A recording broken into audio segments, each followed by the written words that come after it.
وزیر اعظم شہباز شریف کی آج صدر مملکت آصف علی زرداری سے ملاقات کا امکان ہے۔ ملاقات میں آئندہ مالی سال کے وفاقی بجٹ پر مشاورت ہوگی۔ آپ کو یہ بتائیں کہ دونوں رہنما آزاد کشمیر کی صورتحال پر بھی گفتگو کریں گے۔ مزید تفصیلات حاصل کریں گے ڈان نیوز کے رپورٹر طاہر شرانی سے۔ طاہر، کب صدر مملکت اور وزیر اعظم کی ملاقات کا امکان ہے؟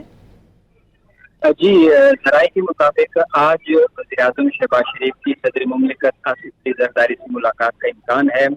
ملاقات میں نائب وزیر اعظم اسحاق ڈار اور وزیر خزانہ بھی شریک ہوں گے، جبکہ بلاول بھٹو زرداری، وزیر اعلیٰ سندھ مراد علی شاہ، نوید قمر اور شیری رحمان سمیت دیگر بھی جو وفود ہیں اس میں شامل ہوں گے۔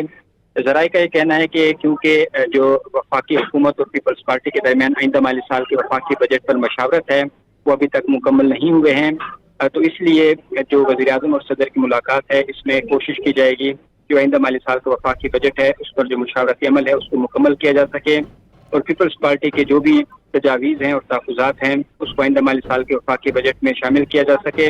اس کے ساتھ ساتھ اجلاس میں مجموعی سیاسی اور معاشی صورتحال پر غور کیا جائے گا۔ ملاقات میں آزاد کشمیر کی صورتحال پر مشاورت کی جائے گی، جبکہ گلگت بلتستان الیکشن کے نتائج اور آگے کی حکمت عملی پر بھی مشاورت ہوگی۔ ذرائع کا یہ کہنا ہے کہ یہ جو ملاقات ہے یہ اہم قرار دی جا رہی ہے، کیونکہ جو قومی اقتصادی کونسل کا ہونے والا اجلاس تھا وہ بھی پیپلز پارٹی کے ساتھ جو بجٹ مشاورت ہے وہ نامکمل ہونے کی وجہ سے ملتوی کیا گیا ہے، اور کل اجلاس ہوگا، تو اس تناظر میں یہ اجلاس اہم ثابت ہوگا، اور امکان ہے کہ حکومت اور پیپلز پارٹی کے درمیان بریک تھرو ہو سکتا ہے، جس کے نتیجے میں جو آئندہ مالی سال کا وفاقی بجٹ ہے اس کو شیڈول کے مطابق 10 جون کو پیش کیا جا سکے۔ جی، بہت شکریہ طاہر شرانی۔